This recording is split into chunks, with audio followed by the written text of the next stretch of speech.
8 juin 1944. Le pont d'un navire de transport tanguant dans la houle au large d'une petite île volcanique. 20 km² de cendres noires et de fumée de soufre, à 1220 km au sud de Tokyo. Le lieutenant-général Tadamichi Kuribayashi se tenait au bastingage et regardait l'endroit qu'il avait reçu l'ordre de défendre et l'endroit où il avait reçu l'ordre de mourir. Il avait 53 ans. Il avait passé 2 ans aux États-Unis en tant que jeune officier de cavalerie à la fin des années 1920, avait traversé le continent américain au volant de sa propre automobile, avait étudié un temps à Harvard et avait monté à cheval avec des officiers américains à Fort Bliss, au Texas. Il avait écrit à sa femme que les États-Unis étaient le dernier pays au monde que le Japon devrait combattre, que sa puissance industrielle était vaste et fabuleuse, que son peuple était énergique et polyvalent, et qu'il ne fallait jamais sous-estimer la capacité des Américains à faire la guerre. Il avait vu les usines, il avait vu les autoroutes s'étendre au-delà de l'horizon. Il comprenait, d'une manière que la plupart des officiers japonais de son rang ne comprenaient pas, exactement ce qui attendait cette île. Ce qu'il voyait depuis le bastingage n'était guère encourageant. Iwo Jima était une terre désolée. Le sol fumait, l'air sentait l'œuf pourri, l'odeur indéniable du soufre, ce qui est la signification du nom de l'île en japonais, l'île de soufre. Il n'y avait pas d'eau douce sur l'île, sauf celle qui tombait du ciel et était recueillie dans des citernes, et cette eau était trouble et fétide. La garnison qu'il avait été envoyé commander était démoralisée et divisée, ses officiers se disputant sur le rationnement de l'eau. Les commandants de la marine voulaient défendre les plages de la même manière que le Japon avait défendu chaque île avant celle-ci, de la même manière que le Japon avait perdu chaque île avant celle-ci. L'artillerie siégeait à découvert, exposée, attendant d'être détruite par un bombardement américain que tout le monde savait imminent. Kuribayashi observa tout cela et parvint à une conclusion qui allait faire des 36 jours suivants les plus sanglants de l'histoire du corps des Marines des États-Unis. Il ne défendrait pas les plages, il ne ferait pas face aux Américains sur le rivage pour mourir dans une charge glorieuse. Il ferait quelque chose qu'aucun commandant japonais n'avait fait auparavant. Il prendrait toute sa garnison, 21 000 hommes, et il les placerait à l'intérieur de l'île, pas dessus, dedans.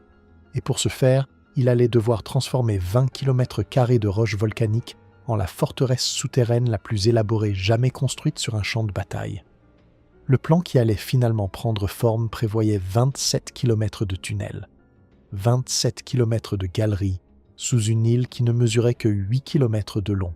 C'était, à tout point de vue, l'un des exploits d'ingénierie militaire les plus ambitieux jamais tentés sous le feu ennemi, et cela fut conçu, affiné et mené à bien par un homme qui allait comprendre, avec une certitude totale et finale, qu'il allait perdre.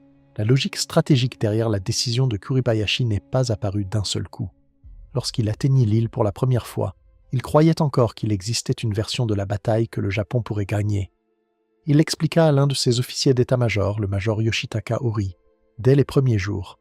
Le plan, tel que Kuribayashi le décrivait alors, était une action d'endiguement massive.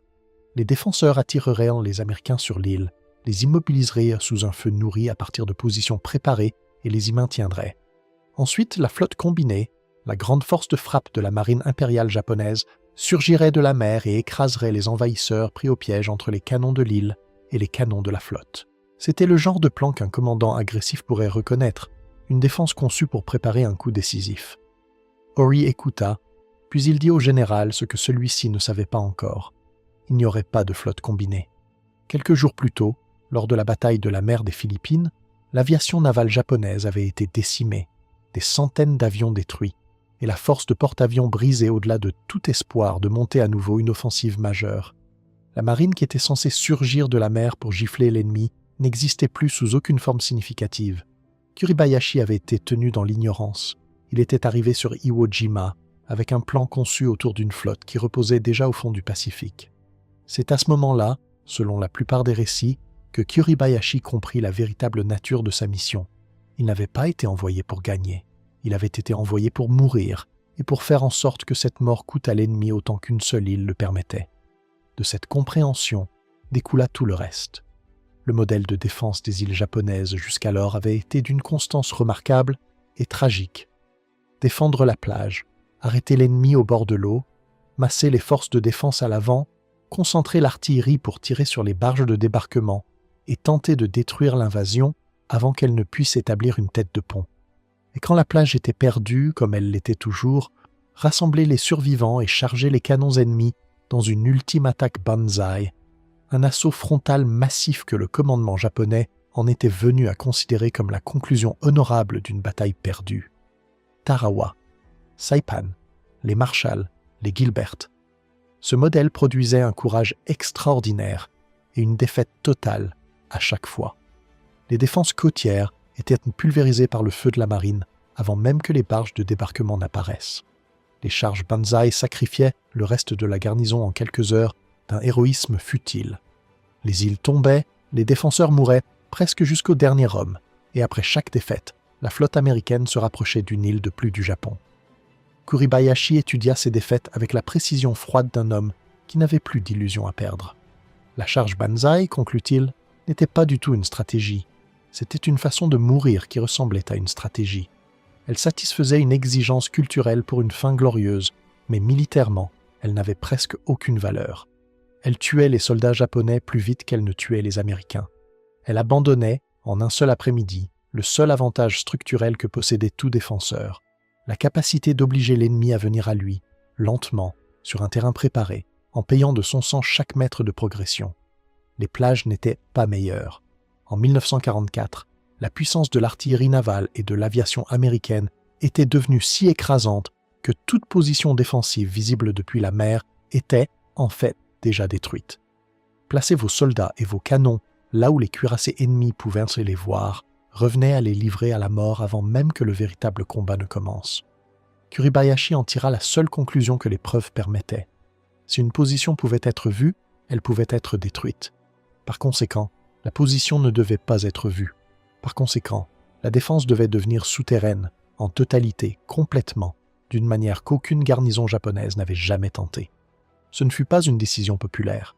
Les autres armes, la marine en particulier, restaient attachées à la doctrine consistant à affronter l'ennemi au bord de l'eau, et les supérieurs de Kuribayashi dans les îles principales exercèrent une pression sur lui pour qu'il construise malgré tout des défenses de plage. Il fit un compromis, le seul qu'il put faire. Il autorisa la construction d'une ligne symbolique de blockhaus près du rivage, un geste envers la doctrine en laquelle il ne croyait plus. Le bombardement américain précédant l'invasion détruisit ces blockhaus de plage presque totalement, exactement comme il l'avait prédit. Cette leçon ne lui coûta rien car il n'avait jamais eu l'intention de faire de la plage le lieu de la bataille. Son propre état-major n'était pas non plus tout à fait d'accord avec lui.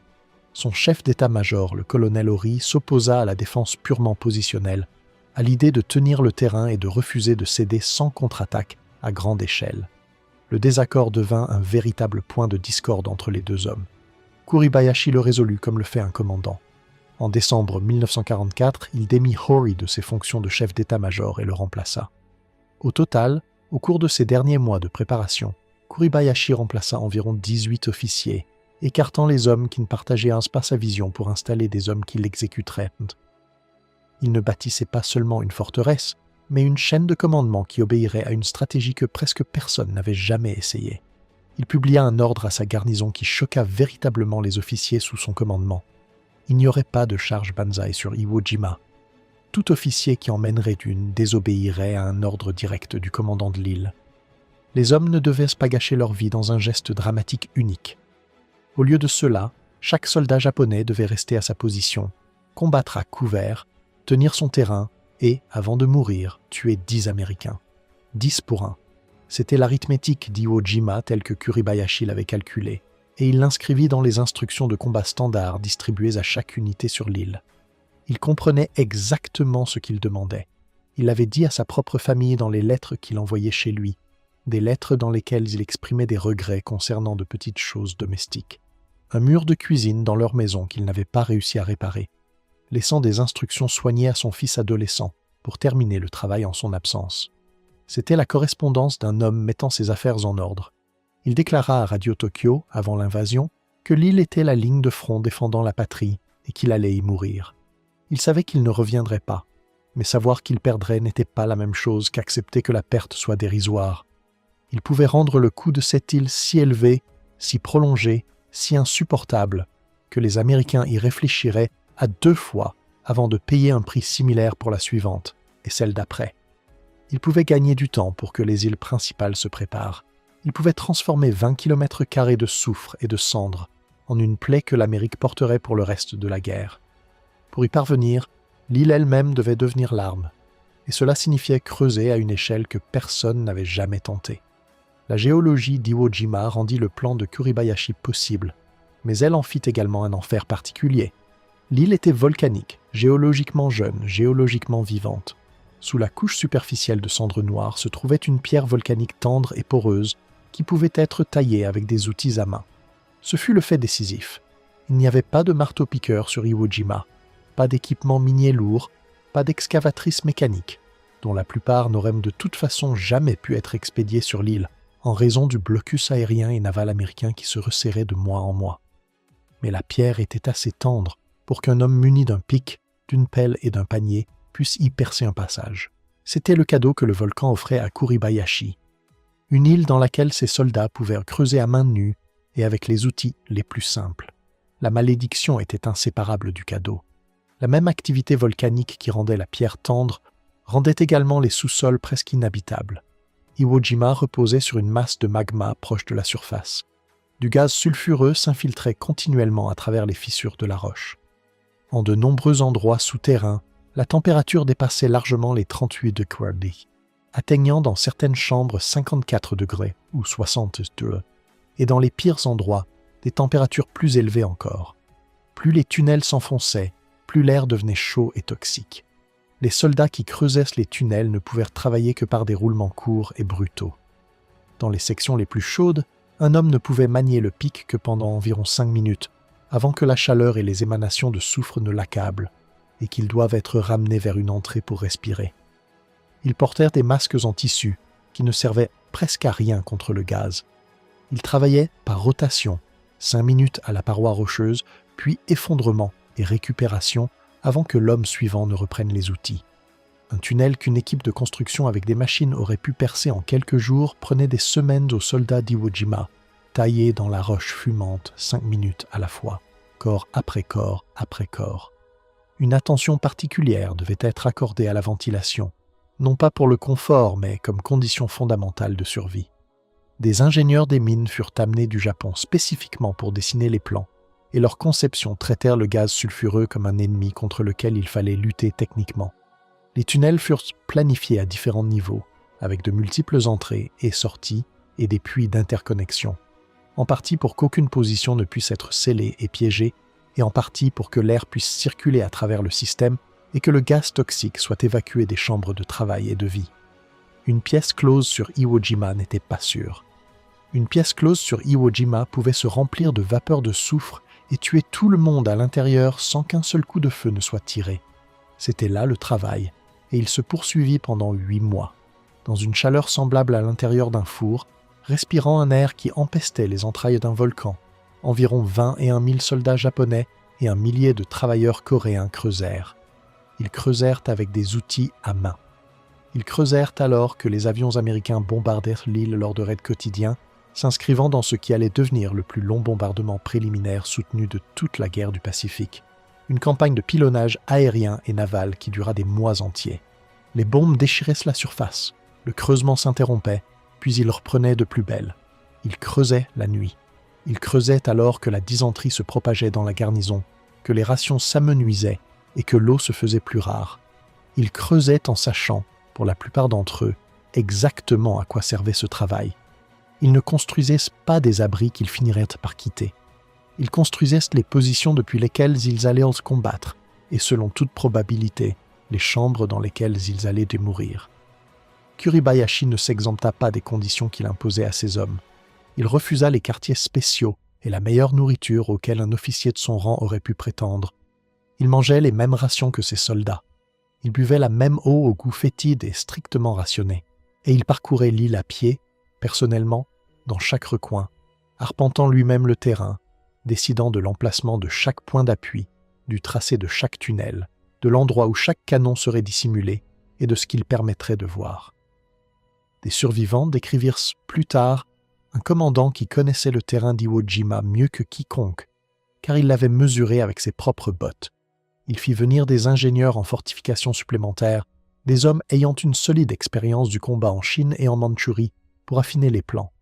Il réorganisa également son commandement, remplaçant le commandant de brigade Osuga par le général de brigade Sadasu Senda, un artilleur expérimenté qui comprenait comment les canons et le terrain devaient s'articuler. Et ce que ces hommes conçurent, et ce que les soldats taillèrent dans la roche, était quelque chose que le monde n'avait encore jamais vu sur un champ de bataille. Au moment où les Marines débarquèrent en février 1945, 18 km des 27 prévus avaient été achevés. 18 km de tunnels sous une île d'une superficie de 20 km². 18 km de galeries, reliant environ 1500 pièces et chambres souterraines distinctes. L'ampleur de l'ouvrage est difficile à concevoir. Il y avait des postes de commandement enfouis profondément dans la roche, dotés de murs et de plafonds en béton armé. Il y avait des hôpitaux, des installations médicales complètes, taillées dans la pierre volcanique massive. Il y avait des poudrières, des entrepôts de ravitaillement, des casernements où 300 ou 400 hommes pouvaient s'abriter ensemble pendant un bombardement. Il y avait des chambres d'artillerie équipées de rails, de sorte qu'un canon pouvait être poussé vers sa position de tir, faire feu, puis être retiré à l'intérieur de la roche, avant que les tirs de contre-batterie américains ne puissent le localiser. Le centre de communication principal au sud du village de Kita comprenait une seule salle d'environ 45 mètres de long et 18 mètres de large, creusée dans l'île par des hommes armés de pelles et de paniers. Un bunker de commandement naval majeur, le bunker Nanpo, à l'est du second aérodrome, était enfoncé à quelques 27 mètres sous terre, avec des tunnels bifurquant dans de multiples directions. Il était stocké avec assez de nourriture, d'eau et de munitions pour que sa garnison puisse tenir pendant 3 mois complets. Les tunnels s'étageaient sur plusieurs niveaux. Certaines positions descendaient de 5 étages dans la roche. Le mont Suribachi, le volcan éteint dominant la pointe sud de l'île, était criblé de galeries, jusqu'à devenir une structure intérieure de près de 7 étages. Une véritable forteresse bâtie à l'intérieur d'une montagne. Cette profondeur résultait d'une ingénierie délibérée et non de la panique. La superposition des tunnels assurait la ventilation, évacuait le gaz sulfureux loin des chambres occupées et garantissait qu'une bombe ou un obus explosant près d'une entrée n'effondre pas le réseau situé derrière. Les excavations majeures étaient dotées de multiples entrées et sorties précisément pour ne pas pouvoir être scellées et pour être, comme les ingénieurs américains l'estimèrent plus tard, virtuellement invulnérables aux dégâts de l'artillerie ou des bombardements aériens. Le propre poste de commandement de Kuribayashi, dans le nord de l'île, était enterré profondément sous terre, ses murs et son plafond épais de béton armé étant reliés au reste du système par des centaines de mètres de galeries fortifiées. Les Japonais firent également une découverte qui renforça l'ensemble de la structure. La cendre volcanique noire qui recouvrait toute l'île, une fois mélangée au ciment, produisait un béton d'une qualité exceptionnellement élevée. Ils l'utilisèrent tout pour construire des blockhouse dotés de murs de 120 cm d'épaisseur, encastrés bas dans le sol, leurs meurtrières étant orientées pour couvrir les plages et surtout pour se couvrir mutuellement. Chaque blockhouse était relié au système de tunnels. Chaque tunnel était relié à d'autres tunnels, et l'ensemble du réseau était conçu autour d'un principe tactique unique que Kuribayashi avait élaboré pour toute sa défense, le feu croisé. Chaque mètre carré d'Iwo Jima devait être couvert par les canons japonais, et non par un seul, mais par plusieurs, tirant depuis des positions différentes selon des angles variés, de sorte qu'un marine cloué au sol par un tir frontal serait fauché par un tir de flanc dès qu'il tenterait de bouger. Les positions se soutenaient mutuellement. Rien sur l'île n'était isolé. Et parce que les positions de tir étaient toutes reliées par voie souterraine, un blockhouse que les Américains nettoieraient à la grenade et au lance-flammes ne resterait pas vide. Les soldats japonais passeraient simplement par les tunnels, émergeraient derrière les Américains qui venaient de passer et réoccuperaient la position censée être prise. Le terrain capturé par les Marines reviendrait à la vie derrière eux. L'île panserait ses plaies pour les faire saigner à nouveau. Le système n'était pas parfait et Kuribayashi le savait. Le tunnel censé relier le mont Suribachi à la zone défensive principale au nord ne fut jamais achevé. Le sol volcanique, les bombardements incessants, le manque de temps et d'hommes, tout conspira contre son achèvement. Ce lien n'ayant jamais été établi, Kuribayashi fut contraint d'organiser le Suribachi et l'extrémité sud de l'île comme un secteur semi-indépendant, un point d'appui qui, une fois coupé, devrait combattre et mourir largement par ses propres moyens. Il concentra sa force réelle, ses tunnels les plus profonds et ses positions les plus élaborées dans les terrains accidentés du nord, Il construisit ce qu'il put dans le temps que l'ennemi lui accorda, et l'ennemi ne fut pas généreux avec le temps. Un quart entier de la garnison, soit plus de 5000 hommes, fut affecté exclusivement au creusement des tunnels. Comme le soulignerait plus tard une évaluation américaine, alors que les défenseurs d'autres îles du Pacifique comme Peleliu avaient fait de l'aménagement des grottes naturelles un art, les défenseurs d'Iwo Jima, sous Kuribayashi, en avaient fait une science. Au matin du 19 février 1945, les Marines des États-Unis arrivèrent à Iwo Jima, et presque rien de ce qu'on leur avait dit sur l'île ne s'avéra exact. Les renseignements d'avant l'invasion avaient été confiants, par endroits presque joyeux. 9 mois de bombardement, couronnés par 3 jours d'un pilonnage naval intense et direct de la part de cuirassés tirant à bout portant sur l'île, avaient sûrement détruit la majeure partie de la garnison japonaise. Certains planificateurs américains s'attendaient sincèrement à ce que l'île soit sécurisée en quelques jours seulement. L'erreur fut simple et totale. Les Américains regardaient la surface d'Iwo Jima. Ils ne pouvaient pas voir, car tout le concept défensif avait été conçu pour rendre la chose impossible, que la garnison n'était pas du tout à la surface. La garnison se trouvait à 18 km de profondeur dans la roche, intacte, en attente. Les défenseurs avaient survécu à l'intégralité du bombardement préliminaire dans des chambres si profondément enfouies que les obus les plus lourds que la marine des États-Unis pouvait tirer ne faisaient guère plus que déplacer la cendre au-dessus de leur tête. Ignorant l'existence du système de tunnels, les Américains avaient bombardé une île et conclu qu'ils avaient tué une armée. L'armée était sous leurs pieds, à l'écoute. Les Marines débarquèrent sur des plages de sable volcanique noir et mou, qui engloutissaient leurs bottes jusqu'aux chevilles et enlisaient complètement leurs véhicules chenillés. Il n'y avait aucune couverture sur la plage, absolument aucune, seulement des terrasses escarpées de cendres instables, que les hommes ne pouvaient gravir rapidement et que les véhicules ne pouvaient pas franchir du tout. Les premières vagues touchèrent terre et commencèrent immédiatement à s'entasser. Les hommes, l'équipement et les fournitures se comprimaient sur une bande étroite et exposée, avec la mer derrière eux et nulle part où avancer. Et Kuribayashi les laissa faire. C'était cette discipline vers laquelle 8 mois de planification et de creusement avaient tendu. Aucun tir depuis les plages, aucun coup de feu prématuré depuis les positions avancées. Il laissa les Marines débarquer sans opposition, les laissa s'accumuler, laissa la zone de débarquement se remplir de milliers d'hommes et de la machinerie d'une invasion.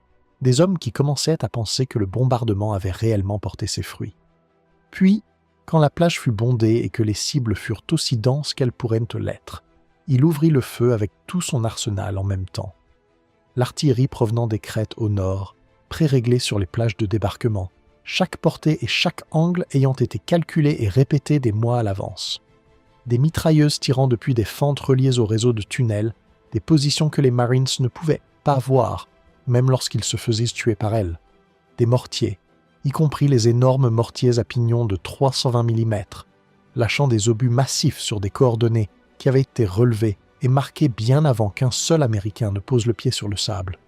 Le feu venait de l'avant et des deux flancs, simultanément, à partir de positions qui se couvraient et se protégeaient mutuellement, exactement comme Kuribayashi les avait conçus. Et les Marines pris à découvert sur le sable noir ne pouvaient en localiser les sources, car les sources étaient à l'intérieur de l'île. Les rapports de pertes atteignant le navire de commandement USS Eldorado dans ses premières heures furent assez graves pour ébranler visiblement les officiers qui les lisaient. C'était une rupture totale avec tout ce que les Japonais avaient fait auparavant dans le Pacifique, et cela prit les Américains complètement au dépourvu, avec des résultats dévastateurs. Ce qui suivit fut 36 jours d'exactement le type de combat pour lequel le système de tunnel avait été conçu. Les Marines ne pouvaient pas manœuvrer, car chaque partie de l'île était couverte par des feux croisés. Ils ne pouvaient pas simplement contourner un point d'appui et le laisser derrière eux, car les points d'appui étaient reliés et la position contournée revenait à la vie pour tirer dans leur dos. Ils ne pouvaient pas tenir le terrain qu'ils avaient nettoyé, car les défenseurs revenaient par les tunnels derrière eux. Il n'y avait pas de ligne de front au sens où un soldat d'une guerre antérieure l'aurait reconnu. Il n'y avait que la réduction lente et étouffante, position par position, d'un ennemi qui se trouvait, littéralement, à l'intérieur de la terre et qui devait être tué une chambre à la fois. Les Américains s'adaptèrent, car ils n'avaient pas le choix, et les méthodes qu'ils adoptèrent furent terribles. L'artillerie et la puissance aérienne, les avantages écrasants qui avaient permis de gagner toutes les autres îles, était presque inutile contre un ennemi abrité sous des dizaines de mètres de roches volcaniques. Les Marines devaient aller chercher les défenseurs, position par position, entrée de tunnel par entrée de tunnel, homme par homme. Les soldats du 147e régiment d'infanterie de l'armée de terre, qui reprirent une grande partie de ce sinistre travail à mesure que la bataille s'éternisait, en vinrent à se surnommer les « hommes des cavernes » plus de 2 décennies avant que les rats des tunnels du Vietnam ne fassent un travail similaire dans une obscurité semblable. L'arme la plus efficace s'avéra être le lance-flamme.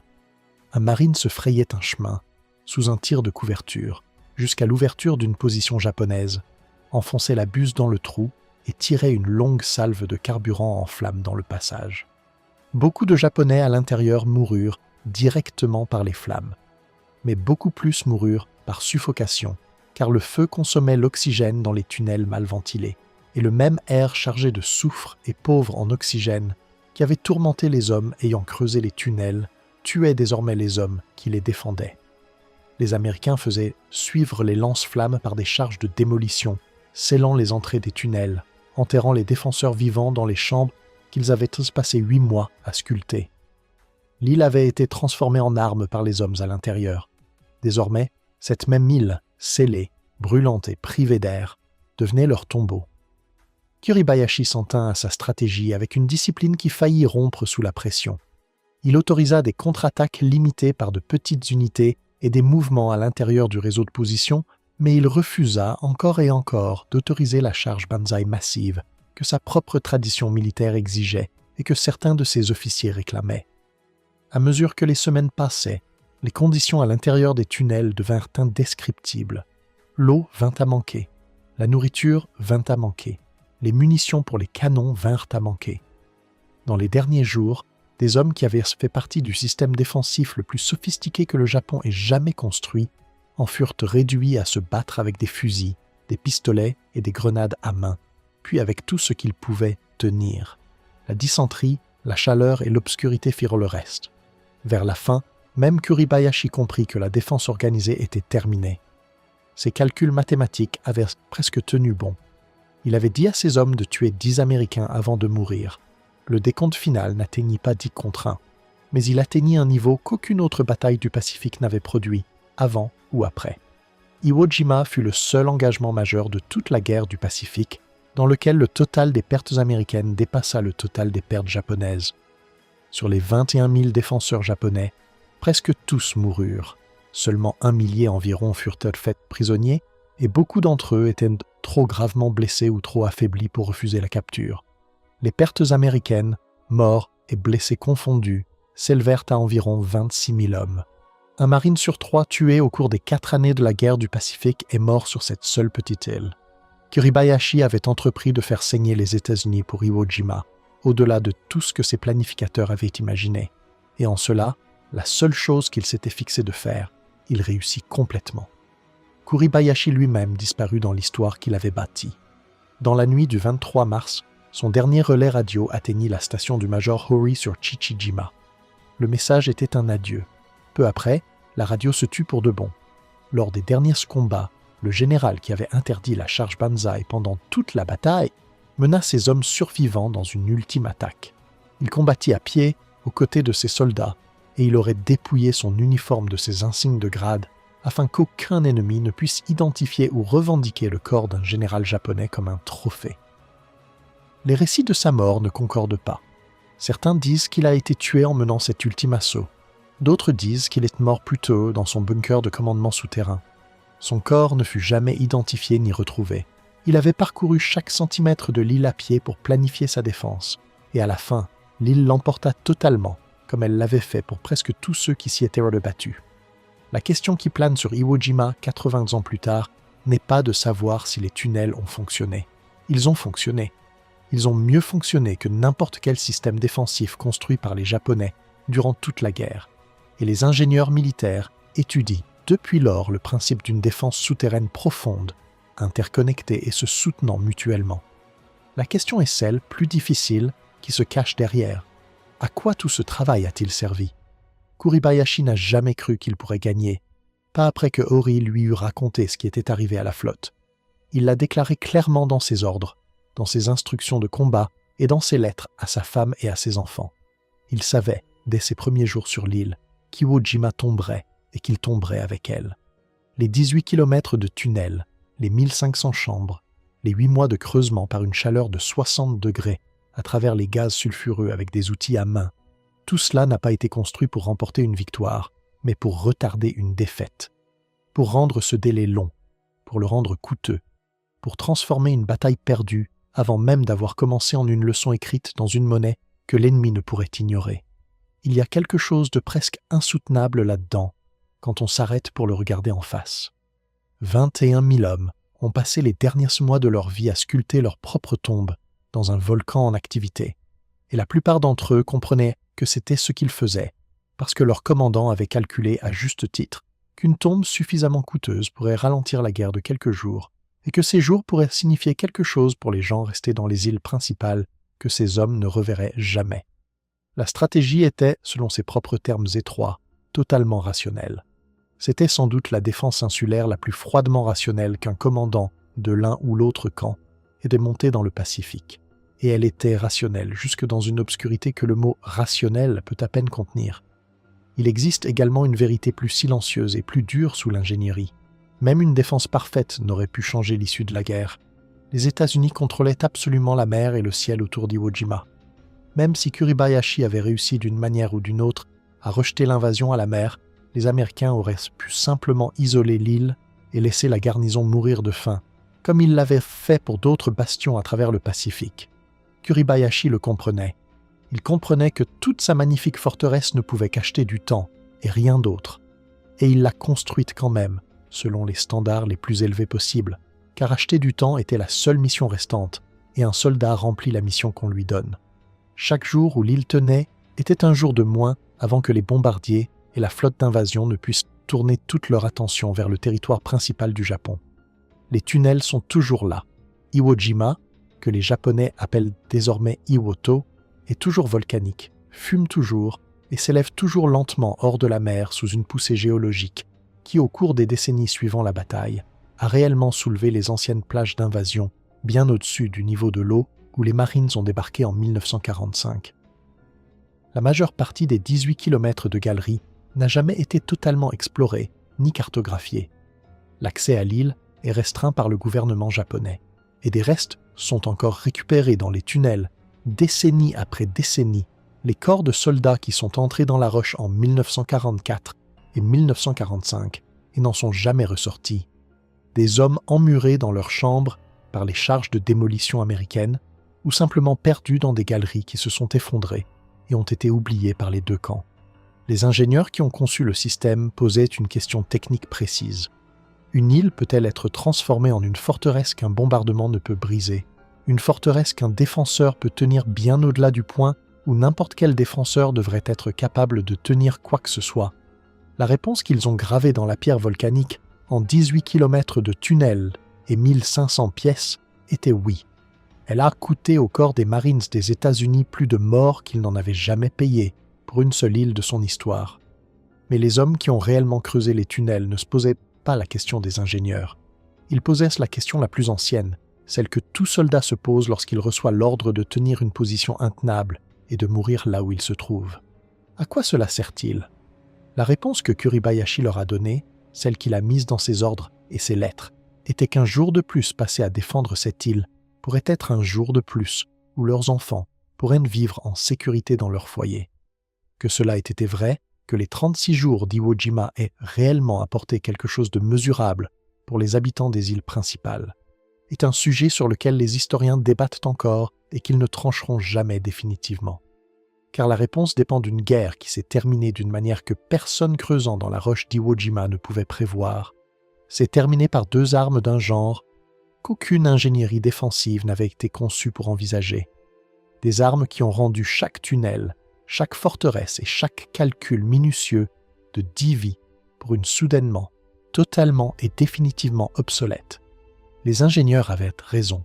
L'île pouvait être transformée en une arme, et elle l'a été. Les défenseurs ont fait preuve d'une discipline dépassant de loin tout ce que leur ennemi attendait d'eux. Les tunnels ont tenu encore et encore. Et l'histoire, comme elle le fait si souvent aux hommes qui s'y préparent le plus minutieusement, et au prix le plus élevé, n'a finalement pas posé la question à laquelle ils avaient passé 8 mois de leur vie, et pour la plupart la totalité de leur vie, à répondre. Ils ont construit une forteresse à partir d'un volcan. Le volcan est toujours là. La forteresse est toujours à l'intérieur. Et à 18 km sous terre, dans l'obscurité, la chaleur et le soufre, les pièces qu'ils ont sculptées de leurs mains attendent toujours la suite d'une bataille qui s'est terminée il y a 80 ans. Le général qui a parcouru chaque mètre de cette île est toujours là-dessous lui aussi, quelque part, dans un sol qu'il a cartographié mieux que quiconque. Il avait raison au sujet des États-Unis. Il l'avait dit, des années auparavant, dans une lettre à sa femme. Il avait raison de dire que l'île pouvait être tenue bien plus longtemps que quiconque ne le croyait. Il avait raison sur le coup. Il ne s'est trompé que sur une seule chose, la même chose sur laquelle les ingénieurs de Curray se sont trompés en construisant leurs sous-marins, la même chose sur laquelle chaque planificateur méticuleux de cette guerre s'est trompé. Il croyait que la bataille serait décidée par les choses qu'il pouvait contrôler. La profondeur des tunnels, la discipline des hommes, l'arithmétique de 10 pour 1. Elle fut décidée au contraire par quelque chose en train d'être assemblé à l'autre bout de l'océan, quelque chose contre quoi aucune quantité de creusement n'aurait jamais pu changer quoi que ce soit. La forteresse était un chef-d'œuvre. Le monde est simplement passé outre, comme il passe outre tout, et l'a laissé scellé dans la roche avec les hommes qui l'ont construite. Si cette histoire vous a touché, faites une chose dès maintenant. Cliquez sur le bouton « J'aime ».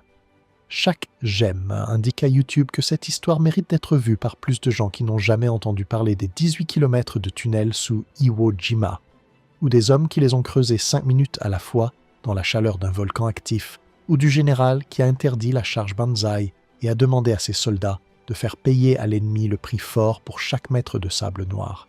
Abonnez-vous et activez les notifications pour que la prochaine histoire vous parvienne avant tout le monde. Et dites-nous dans les commentaires, Kuribayashi a ordonné à ses hommes de construire le sol même qu'ils savaient devoir défendre jusqu'à la mort. Si l'on vous avait confié cet ordre en sachant exactement à quoi servaient réellement les tunnels, qu'est-ce qui, selon vous, vous aurait poussé à continuer de creuser, jour après jour, dans cette chaleur et cette obscurité? Nous lisons chaque réponse. Vous contribuez à ce que ces hommes ne soient pas oubliés. Maintenant, cliquez sur cette prochaine vidéo. On se retrouve là-bas.